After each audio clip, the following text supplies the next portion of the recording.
RFI Convida.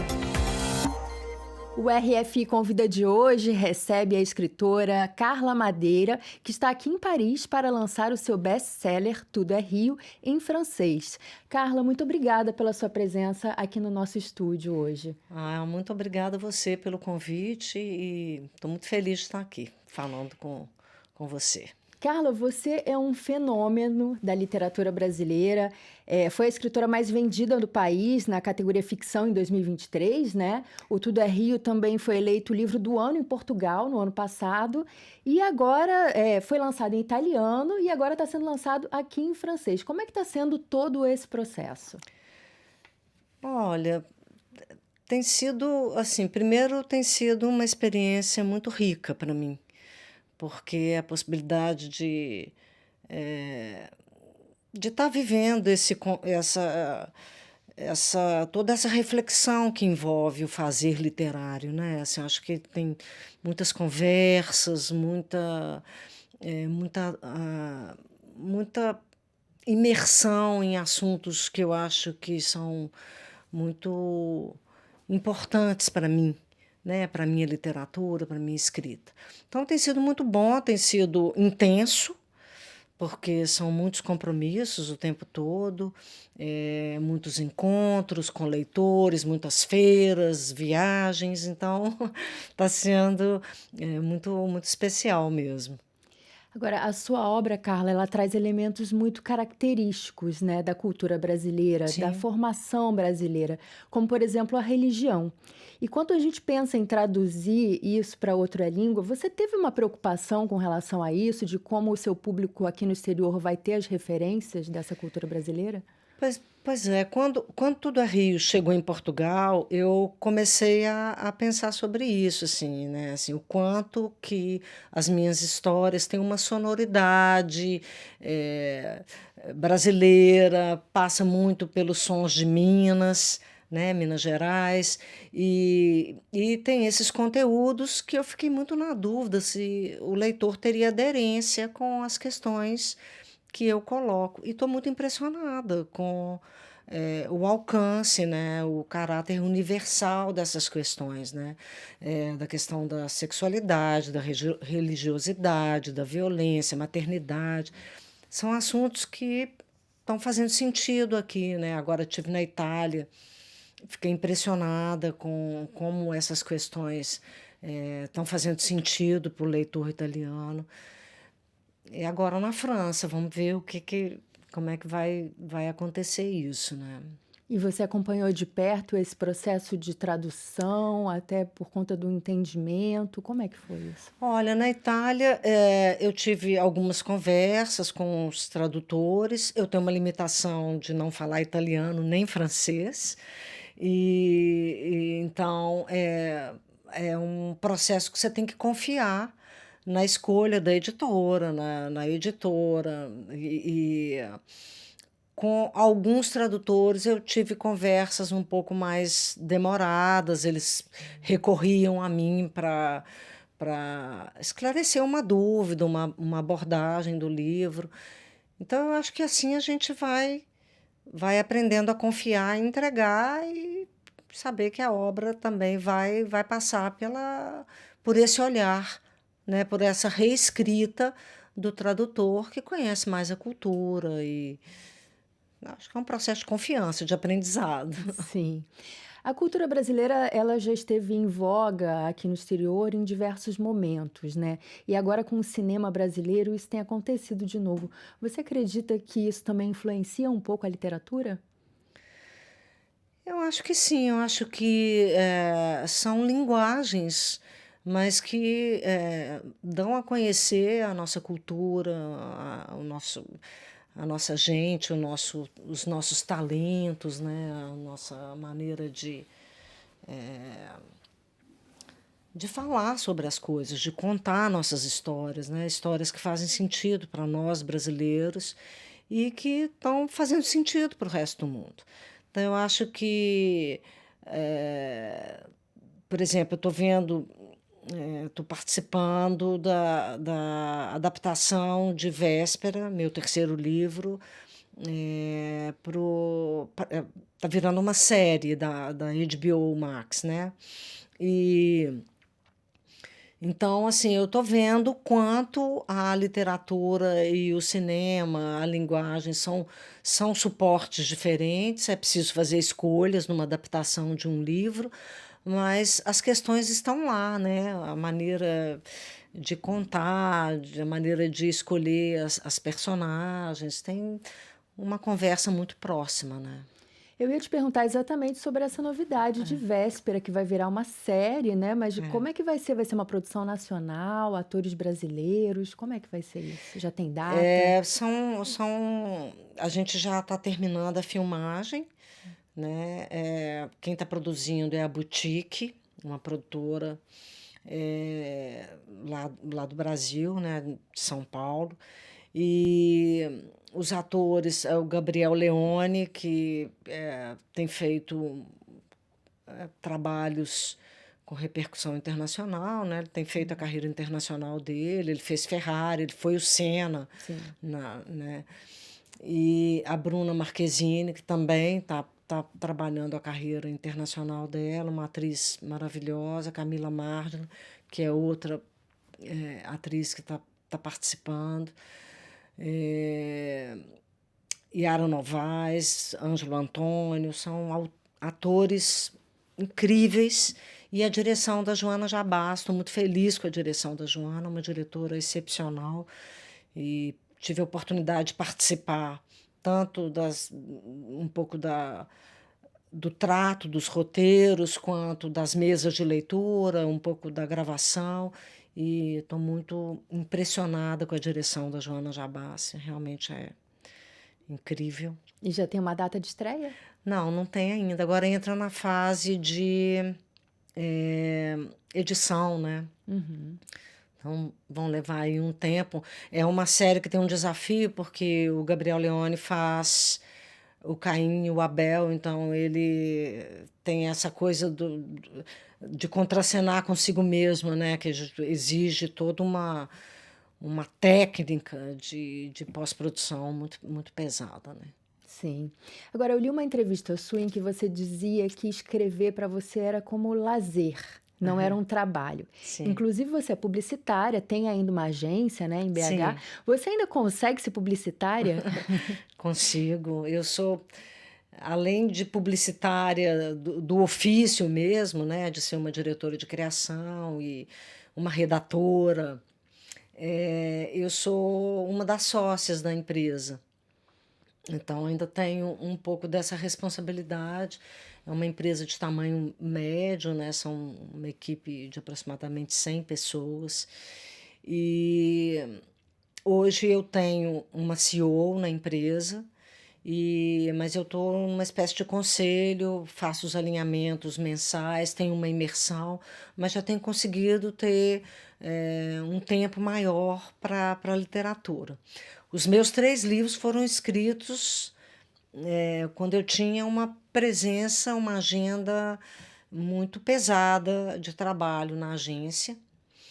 E quando eu chegava em casa exausta e que eu precisava fazer uma coisa muito boa, muito para me envolver e para me dar alegria de estar ali no meu tempo, podendo fazer o que eu quisesse, né? Eu escrevia. Então, realmente, a literatura tem esse lugar de fruição mesmo, de prazer de estar escrevendo. É um Mas outro lugar. esse sentimento continua mesmo agora, depois dos 3 lançamentos, de lançamento no exterior, tantas agendas? Na hora que eu estou escrevendo, continua. Por exemplo, eu estou terminando meu 4º livro. Então, eu tenho essa agenda, tenho essa viagem. Na hora que dá um tempinho, assim, que eu posso ficar sozinha, eu abro o computador e me dedico. E se deixar, eu tenho que me arrancar dali, porque eu realmente tenho um gosto muito, muito grande de escrever. Falando em quarto livro, eu acho que essa é uma questão que todo mundo acaba te perguntando. Quando é que sai seu próximo livro? E eu queria saber se você pode dar um spoiler pra gente do tema, pelo menos. Meu quarto livro, eu gostaria que saísse esse ano, porque eu tô naquela fase. Outro dia eu vi o Chico Buarque falando que o que ele mais gosta é de ler. Eu tô fazendo o que eu mais gosto quando eu escrevo um livro, que é ler o que eu escrevi e dar um tratamento, assim, ou seja, a história está contada e agora eu já estou na parte que eu mais amo, que é a parte de cuidar da textura mesmo, eh, de ficar ali cortando, limpando, trazendo coisas que eu acho que ainda estão faltando. Então, assim, eu gostaria muito de terminar, mas com essas viagens eu não consegui cumprir uma. Separar um tempo assim de imersão que essa fase exige. Então, estava planejado fazer isso no mês de abril, eu acabei não conseguindo, porque tive uma série de questões pessoais, inclusive de saúde, assim, para resolver. Então, entrei numa agenda muito de tomar providências, porque eu sabia que eu vinha para cá em maio. Não consegui. Então, agora chegando no Brasil, eu tenho uma agenda no início de julho. Eu espero que depois eu dê uma acalmada e consiga terminar. Se não lançar até o final do ano, com certeza o ano que vem. A gente pode E saber o tema? eu acho que eu não escapo muito das relações familiares, né? Assim, eu acho que é um tema recorrente meu, é onde são as questões que me provocam. Essa é a história de uma mãe, uma família, mas o tema central é uma mãe que denuncia um filho. Então, vamos, vamos ver o que vem antes, o que vem depois, como isso se resolve. Grandes expectativas. Carla, quando você estava escrevendo Tudo é Rio, você imaginava que ele seria esse sucesso? Não. Eu não imaginava nem que seria um livro. Eu realmente estava escrevendo num momento de. Estava desejando, nas minhas horas de ócio, gostando de fazer aquilo, não sabia se seria um conto, se seria alguma coisa que você escreve e põe na gaveta. E aí eu escrevi a cena central de Tudo é Rio, que é a cena muito violenta, e eu paralisei por 14 anos. Quando retomei o livro, eu eliminei tudo que vinha antes e comecei exatamente desse lugar que tinha me paralisado. E aí, realmente escrevi em 8 meses e ao final eu vi que eu tinha um livro. E quando lancei de maneira independente, em parceria com uma editora muito pequena de Minas Gerais, a Quixote Do, que tem uma livraria muito charmosa e um grande editor, que é o Edgar Perdigão, o Alencar Perdigão, desculpa. É, e, e aí fiz uma tiragem muito pequena, muito tímida, de 700 exemplares. Mas depois de 700 vieram 1.000, depois 3.000, e ainda nessa editora, na Quixote, nós lançamos 10.000 exemplares, o que é significativo para qualquer livro, inclusive no Brasil. É, e aí eu fui para a Record. Cheguei a lançar também na Quixote A Natureza da Mordida, e quando fui para a Record, aí a gente conseguiu. A Record é uma editora, quem me levou para lá foi a Roberta Machado, e é uma editora muito robusta, com uma distribuição muito potente no Brasil inteiro, e aí o livro ganhou a dimensão que ele... Mas sempre foi uma coisa crescente, sabe? Assim, as pessoas me perguntam, esse acontecimento não foi do dia para a noite, foi uma construção, teve esse processo na Quixote, depois, a partir de um artigo da Marta Medeiros, no Globo, no caderno Ela, a coisa foi escalando e eu fui vendo isso acontecer de uma maneira crescente. E agora o exterior, aí teve Portugal, também foi acontecendo. Já vim 2 vezes a Portugal por causa da literatura, agora a Itália, a França. Então, foi um processo e Foi 2014, né, que ele foi o que eu primeiro lancei lançamento. a Sim, primeira vez. Então, já são 11 sim. anos, né, com isso acontecendo e de uma maneira muito, muito bonita, muito afetiva, muitos encontros, muita gente generosa fazendo isso acontecer. Não é um trabalho de muitas mãos, né, de muitas cabeças, muitos corações. Então, é o resultado de um esforço coletivo mesmo. E se a gente for falar de próximos projetos, eu acredito que o novo livro tá no topo da lista? Está no topo da lista.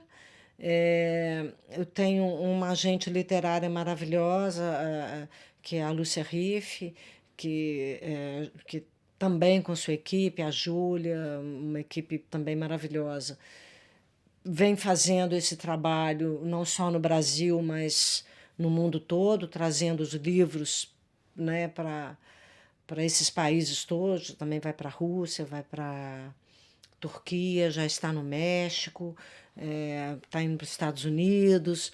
Então, tem esse lado de fazer as obras chegarem, que faz parte do projeto, mas a minha prioridade nesse momento é terminar meu livro novo e lançar, né? De lançar no Brasil. Muitos leitores queridos, maravilhosos, esperando, na expectativa, frio na barriga total, né? Porque quando eu entro para o território da escrita, eu não levo o leitor comigo, tenho que deixar o mundo do lado de fora. Isso é uma coisa que eu tenho conseguido fazer. Me envolver no processo criativo e estar ali realmente desconectada das expectativas, para não deixar que as expectativas criem medos ou... Você não sente a pressão? Eu assim, pensei que sentiria, mas meu terceiro livro, Véspera, eu já escrevi um pouco dentro.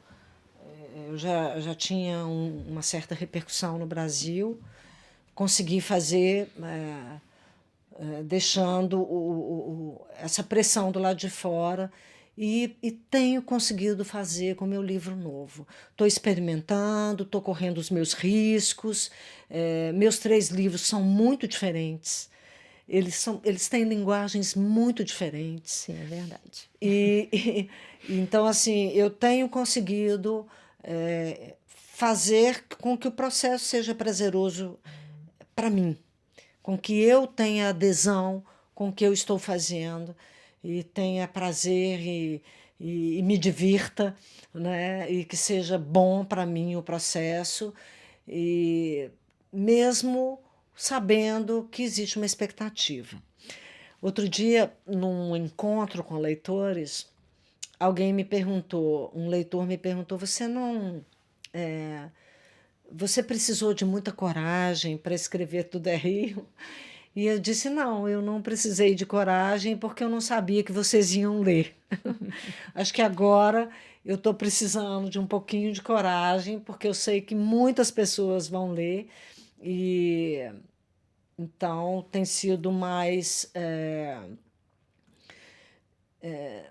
corajoso deixar o leitor do lado de fora e as expectativas do lado de fora do processo criativo. Mas eu tenho conseguido. Que bom. Muito obrigada pela sua presença, sucesso para os seus próximos projetos e no ano que vem que você volte aqui para trazer o livro novo. Ah, vai ser muito bom voltar. Obrigado e agradeço a todos os ouvintes também. Obrigada.